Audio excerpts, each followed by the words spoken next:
Bonjour à tous et à toutes, j'espère que vous allez bien. Aujourd'hui on s'intéresse à une figure héroïque avec tous ses défauts et toutes ses qualités. Lord Louis Mountbatten, 1900-1979, cousin du roi George VI, amiral de la flotte, père du débarquement de Normandie, libérateur de l'Asie du Sud-Est, dernier vice-roi des Indes et chef d'état-major de la défense britannique, a joué un rôle considérable dans la plupart des événements majeurs du XXe siècle. Ses exploits sur 3 continents lui ont valu l'admiration sans borne de Churchill, Roosevelt, De Gaulle, Chiang Kai-shek, Marshall, Nehru, Gandhi, Kennedy et bien d'autres encore. Vous voulez en savoir plus sur le dernier vice-roi des Indes? Venez avec moi! Malgré la fondation du Congrès national indien en 1885, le mouvement nationaliste indien ne pèse guère avant l'entrée en scène de Gandhi au lendemain de la Première Guerre mondiale. Ce dernier est fort de l'adhésion populaire que lui vaut son image d'apôtre de la non-violence, catalysme de puissants mouvements de masse, dont les principaux sont les mouvements de non-coopération de 1921-1922 et le mouvement de désobéissance civile de 1930-1931. La puissance coloniale réagit par les armes combinées à la répression et à la libéralisation constitutionnelle par étapes. La minorité musulmane, inquiète de ses perspectives d'avenir dans une Inde indépendante à majorité hindoue, réclame, à partir des années 1930, la création d'un État musulman distinct, le Pakistan, démembrement que refuse le Congrès. En 1947, le gouvernement travailliste de Londres décide à sortir rapidement du guêpier indien. Il confie à Lord Mountbatten la conduite des opérations, tandis que la montée des violences religieuses éloigne toute perspective d'un commandement. Le 20 février 1947, Lord Mountbatten annonce l'intention du gouvernement de transférer ses pouvoirs au plus tard en juin 1948. Le 17 janvier 1948, Gandhi poursuit une grève de la faim. Cette fois, il l'avait faite pour que le nouveau gouvernement de son pays, l'Inde, règle au Pakistan une importante somme d'argent qu'il s'était engagé à lui verser.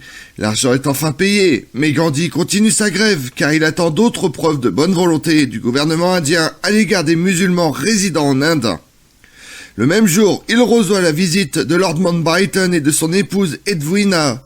Bien qu'affaibli, Gandhi les accueille avec un trait d'humour. « Ah, il faut que je me mette à jeûner pour que la montagne vienne à Mahomet. » Edwina est affolée par l'état de faiblesse de Gandhi. Son mari lui répond « Ne sois pas triste, il fait ce qu'il a décidé de faire. C'est un petit homme très très courageux. » Le même jour, les représentants de toutes les communautés de Delhi signent la charte sur le respect des droits et de la sécurité des musulmans. Gandhi est heureux d'avoir eu gain de cause. Il peut recommencer à s'alimenter. Mais 13 jours plus tard, le 30 janvier, à 5h23 de l'après-midi, alors qu'il se rend à sa prière quotidienne dans le jardin de Birla House, la propriété où il réside, Gandhi est abattu de 3 balles de pistolet tirées à bout portant. C'est Lord Mountbatten qui raconte. Je venais juste de rentrer de Madras dans l'après-midi. J'ai d'abord entendu dire que Gandhi avait été victime d'un attentat. Et puis très peu de temps après, qu'il était mort. Je n'ai pas seulement été consterné, j'étais absolument pétrifié. Je me suis immédiatement rendu à Birla House, qui était déjà entouré d'une foule considérable. Au moment où j'allais entrer dans la maison où reposait le corps, quelqu'un dans la foule a crié « C'est un musulman qui a fait le coup !» Je me suis immédiatement retourné et j'ai dit « Imbécile, tu ne sais pas que c'est un hindou !» Je ne savais rien, bien sûr. Personne ne pouvait le savoir à ce moment-là. Mais une chose au moins était sûre. Si c'était un musulman, nous étions perdus. Ce serait la guerre civile. L'assassin était effectivement un hindou, un fanatique. Lord Mountbatten est très inquiet. Il pense que le Premier ministre Nehru est désormais bien seul et très exposé. Il faut qu'il prenne la parole. Nehru répond qu'il est trop bouleversé pour le faire. Lord Mountbatten le rassure. Ne vous en faites pas. Dieu dictera vos paroles. Lord Mountbatten est un personnage de premier plan, qui fut à la fois éloigné du trône et proche de ses représentants. S'était forgé un destin Comme les Windsor, ses cousins, il a vécu toute son existence sous un nom d'emprunt. Né avec le siècle en 1900, Louis voit le jour sous le nom de Battenberg, porté sur les fonds baptismaux par son arrière-grand-mère, la reine Victoria, en personne.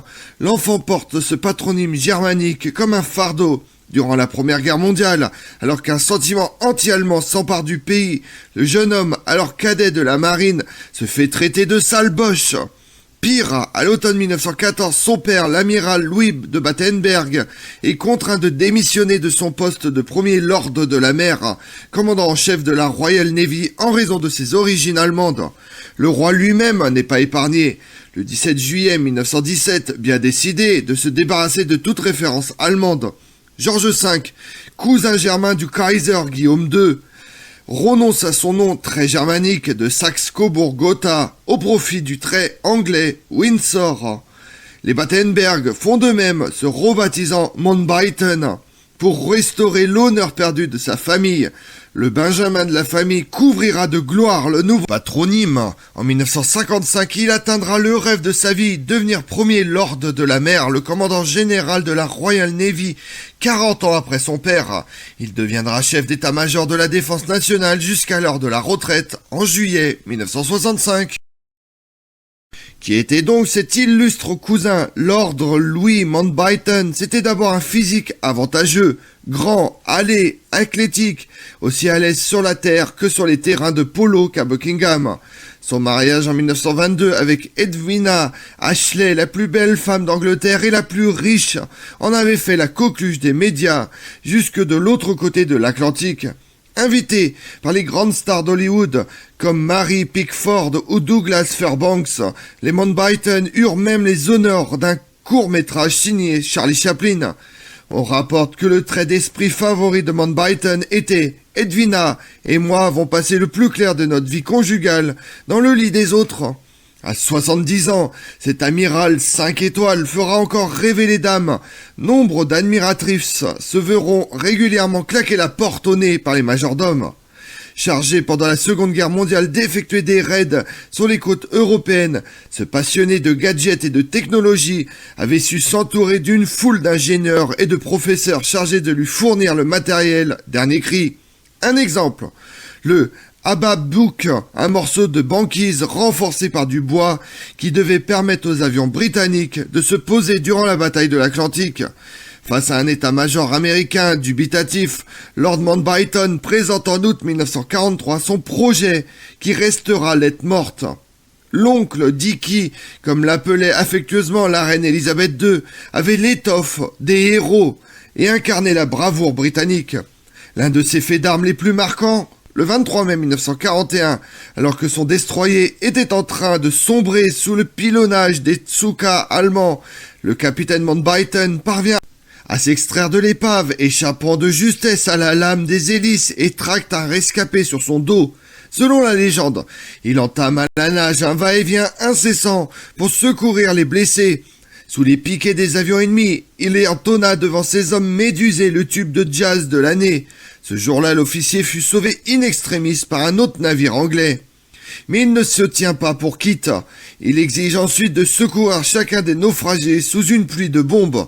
L'opération dure plus d'1 heure. Cet esprit chevaleresque lui vaut la gratitude des marins et l'affection appuyée de Churchill, qui l'accueille au 10 Downing Street. Avec son flair habituel, le vieux lion vit dans cet officier de marine noble, beau et riche la tête d'affiche idéale pour séduire les Américains toujours neutres depuis le déclenchement des hostilités. Entre août et octobre 1941, le Britannique flamboyant, fêté par le tout Hollywood, fait donc la tournée des états-majors et charme le président Roosevelt. Survient alors l'attaque de Pearl Harbor le 7 décembre 1941 qui entraîne les États-Unis dans la Deuxième Guerre mondiale. Sur décision de Winston Churchill, Lord Mountbatten fut propulsé à la tête des opérations combinées, une organisation interarmée destinée à développer les techniques du débarquement. C'est sous ses ordres, le 28 mars 1942, qu'un vieux destroyer américain, repeint aux couleurs du Reich, pénètre dans le port de Saint-Nazaire bourré d'explosifs. Ce grand show selon les termes d'un Churchill admiratif, valu à son auteur âgé de 42 ans d'être nommé vice-amiral, général d'armée et général de corps aérien. Jusque-là, seul le roi était titulaire de grades dans 3 armées différentes. Devenu membre du comité des chefs d'état-major interalliés, réunissant Américains et Britanniques, le protégé du Premier ministre essuie aussi quelques échecs, comme l'opération Jubilé, qui se solde le 18 août 1942 par une débâcle sur la plage de Dieppe. L'échec du raid fait prendre conscience qu'un seul débarquement de grande ampleur pourrait permettre aux Alliés de reprendre position sur le continent européen. Malgré ses revers, Lord Mountbatten réalise l'impossible, réunir 80 000 marins, aviateurs et soldats sous ses ordres et chapeauter 5 800 officiers et sous-officiers des 3 armées et des 2 nationalités. Le tout en l'espace de 22 mois. Ironie du sort, il n'assistera pas à l'événement capital auquel il avait consacré son énergie lors du D-Day. Le 6 juin 1944, le cousin du roi était à 9000 km des côtes normandes, dans son QG de l'île de Ceylan. Car depuis l'automne 1943, Lord Mountbatten avait été nommé commandant suprême, un titre auquel seuls pouvaient prétendre Staline, Chiang Kai-shek, Eisenhower, Nipzig et MacArthur. Son nouveau champ de bataille sera l'Asie du Sud-Est, pour desserrer l'étau japonaise autour de la Birmanie et de la Malaisie, 2 colonies britanniques. Le Supremo, comme ses hommes le surnommaient, parvient à ranimer le moral des troupes dont l'avance avait été stoppée dans la jungle. Une fois de plus, sa détermination fut payante. Le 6 mai 1945, face à la supériorité des Alliés, les soldats japonais réputés invincibles finirent par évacuer Rangoon, la capitale birmane, sans même livrer bataille. Le 2 septembre 1945, c'est au nom de l'Empire britannique déclinant que Lord Mountbatten reçut la reddition de l'Empire du Soleil Levant. À son retour, au printemps 1946, le roi George VI le couvre d'honneur. Il confère à Lord Mountbatten l'ordre de la Jarretière, la distinction suprême, et le nomme premier comte Mountbatten de Birmanie, le seul titre de noblesse qu'il ne devait qu'à son mérite. Que pouvait encore espérer ce jeune vétéran? Reprendre la mer, bien sûr, mais le destin, en la personne de Clément Attlee, le nouveau Premier ministre, en décide autrement. En 1947, l'Inde, le joyau de la couronne britannique, était au bord de l'implosion. Depuis la fin de la guerre, les Britanniques se disaient prêts à transférer le pouvoir aux mains des Indiens. Mais les hindous, les musulmans, se déchirent sur l'aspect d'une future fédération regroupant 400 millions d'âmes. En habitué des causes désespérées, Lord Mountbatten fut appelé à la rescousse par le gouvernement travailliste. Le 22 mars 1947, c'est sous le titre grandiose de vice-roi des Indes que le petit-fils de la reine Victoria débarque à l'aéroport de Delhi. Il conduit les négociations avec toutes les parties en présence. Le 15 août 1947, soit 5 mois seulement après son arrivée, il met fin à 3 siècles et demi de présence britannique sous les vivas de la foule. La proclamation de l'indépendance s'accompagne de la cession du Pakistan à majorité musulmane. Geste unique dans l'histoire coloniale.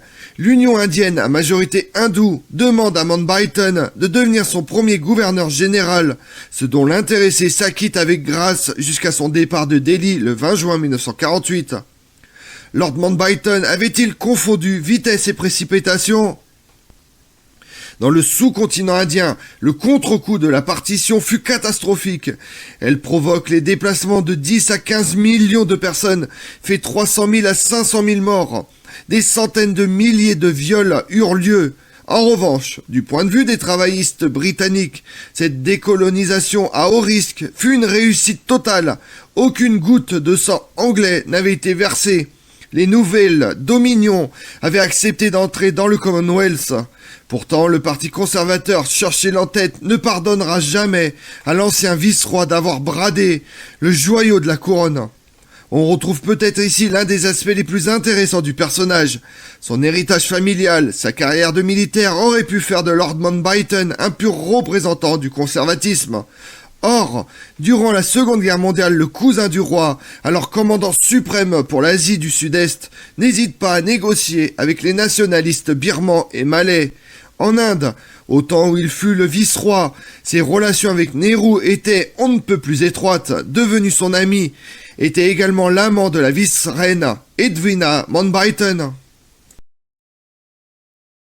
De 1959 à 1965, année où il quitte le service actif, il est chef d'état-major des armées du Royaume-Uni et président du comité militaire de l'OTAN en 1960-1961. En 1965, il est nommé colonel commandant des Royal Marines et des Life Guards, décoré de l'Ordre du Mérite le 15 juillet et nommé gouverneur de l'île de Wight le 19 juillet. Il meurt le 27 août 1979 à 79 ans dans l'explosion de son bateau Shadow V. Une bombe télécommandée de 23 kg avait été placée près du moteur de l'embarcation en Irlande, qui tue également l'un de ses petits-fils ainsi qu'un jeune garçon originaire du comté de Fernangan, membre de l'équipage. Les parents du jeune Nicolas, sa mère Lady Patricia, fille aînée de Lord Mountbatten, son père, sa grand-mère paternelle Lady Bradburn, ainsi que son frère jumeau sont grièvement blessés. Âgée de 83 ans, sa grand-mère meurt le lendemain. Cet attentat, organisé par l'IRA afin de toucher un proche de la reine Elisabeth II, met à mal un temps la popularité de la cause républicaine et permet la reprise d'une politique répressive de la part de la nouvelle Premier ministre Margaret Thatcher, la Dame de Fer. L'assassin, un soldat de l'IRA, nommé et jugé, incarcéré à vie en 1979. Toutefois, il est libéré en 1998 à la suite de l'accord du Vendredi Saint. Comme on l'a vu, arrière-petit-fils de la reine Victoria, ce grand séducteur joue un rôle majeur dans l'organisation du débarquement en Normandie, comme dans la décolonisation de l'Inde. Le dernier vice-roi des Indes est sans conteste une figure flamboyante du XXe siècle. Je vous remercie d'avoir suivi cette vidéo en ma compagnie. Si vous voulez connaître mes autres vidéos, retrouvez-moi sur ma chaîne YouTube Tout sur l'Histoire avec Damien, mais également sur les réseaux sociaux, Twitter et Instagram, Histoire Damien. Et pensez à liker, commenter et vous abonner. Je vous remercie à tous.